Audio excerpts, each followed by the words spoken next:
Displacement is the act of pushing polygons based on a texture map. Now, it's very expensive, which is why Unreal Engine 5.1 took it out in the materials. So I'm going to show you how to set it up in Unreal Engine 5.1. You're going to go up to your settings, go to plugins, and then this window will pop up.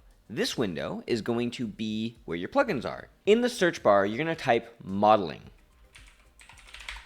With that, you'll find the Modeling Tools Editor mode. You're going to turn that on and click Yes.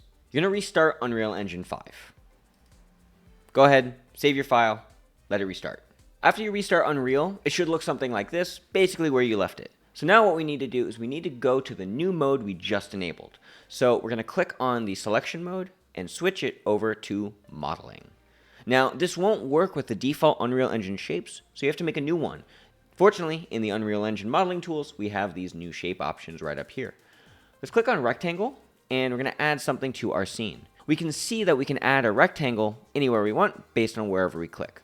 Now, because displacement is basically displacing geometry of the 3D model, we need to have enough subdivisions on it. So I'm making a rectangle that has a width of 300, a depth of 300, width subdivisions of 100, depth of also 100. There needs to be a fair amount of subdivisions to make this work.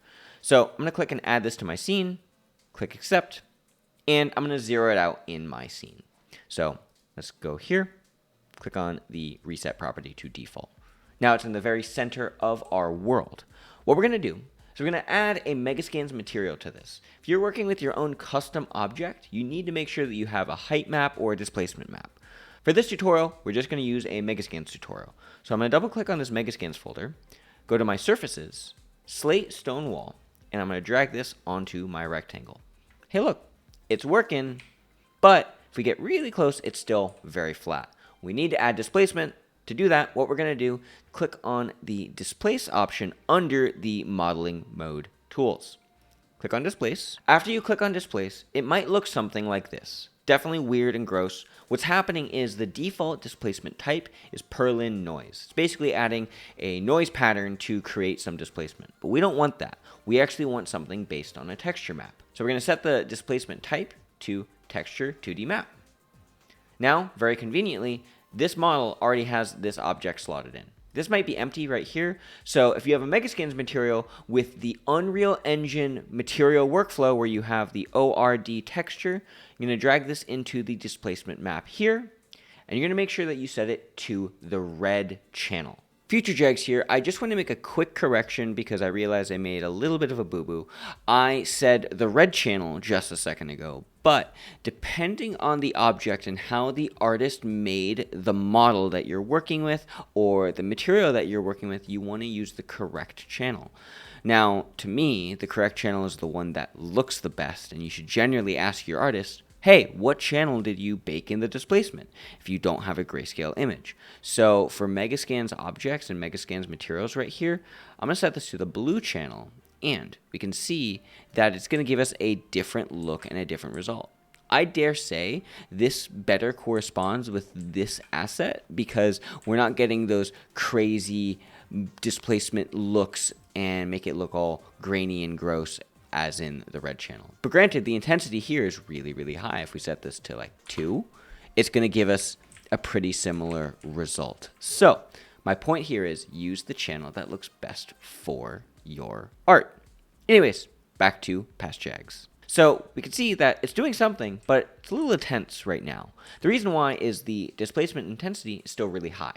So let's set this to like 1, and that's going to look a lot better. We can see that there's a little bit of subtle movement and displacement with the geometry, and it's getting to where it needs to be. I'm going to crank it up just a little bit more just to re-emphasize this effect. So let's say 2, and that's good for me. Now, depending on your model, you might need more or less subdivisions. So under your options, there's subdivisions. You could really crank this up. You can see your wireframe and how much geometry is on your object by clicking on the Show Wireframe button. Now remember, the denser this is, the heavier it's going to be in your scenes. So you want to have the number of subdivisions to be as low as possible while still having a good look.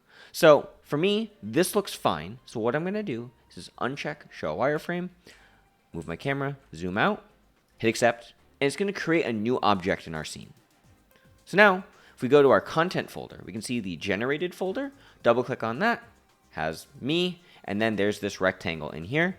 If we move this around so we can face it, that looks pretty cool. Looks like a wall compared to the default original plane that we had. And what's really cool is if we move our sun around, we're going to see a really interesting shadow effect based on the displacement. So there's displacement with a plane. But what about an object? So I have this basic cube in my scene, and I'm going to add a material to it. So I'm going to right click, go to material, and we'll call this dice. It's actually not a cube, it's a dice.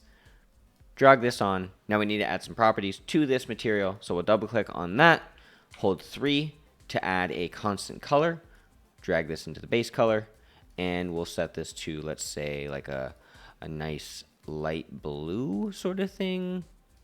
And then we're going to add some metallic just for fun. Set this to like a 0.5 on the metallic scale. Now, just to make sure that it actually looks reflective, we're going to set the roughness to 0 by piping in a number there. And make sure that we set the color once again to that light blue because it's being a little weird. Got to make sure we crank that value up. Cool. Looks fine.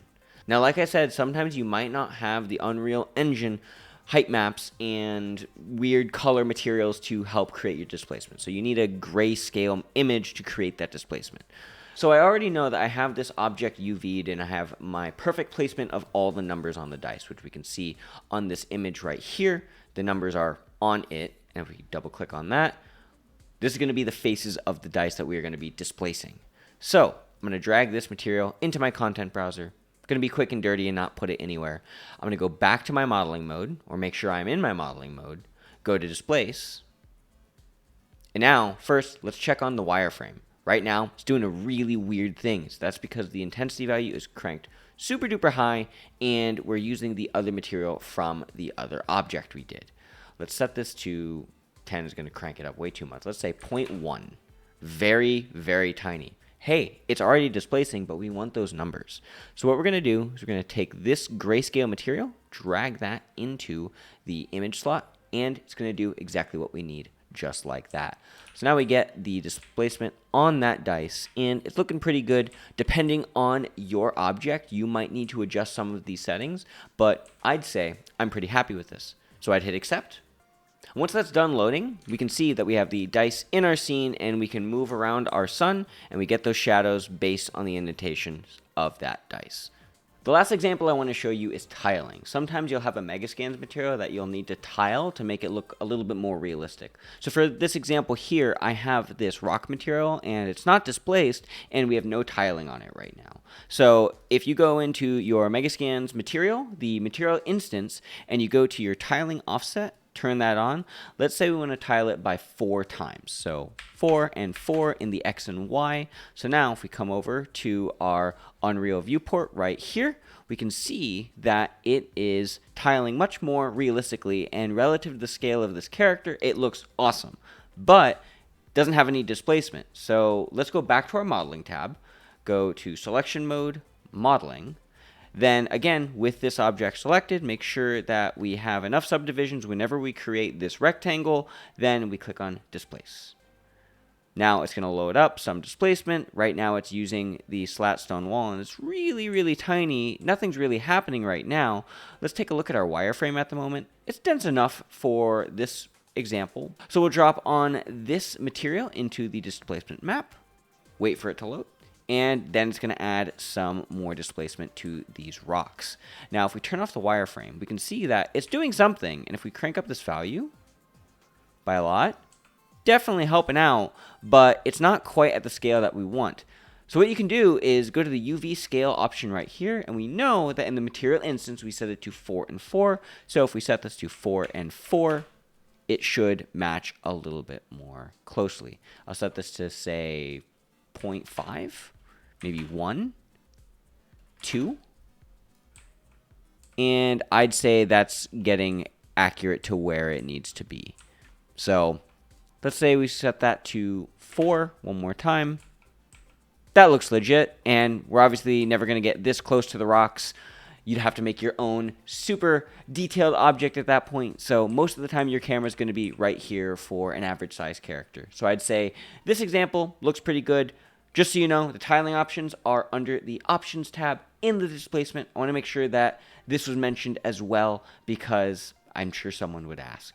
But overall, that's how you do basic displacement in Unreal Engine 5. Thank you very much for watching my face. My name is John Jagsney. I appreciate you coming by and spending some time with me. Hope it was worth it because you're not getting it back. But I will leave you with the final tip, and that is to eat 1 gram of protein per pound of body weight, and you'll make some... Bye.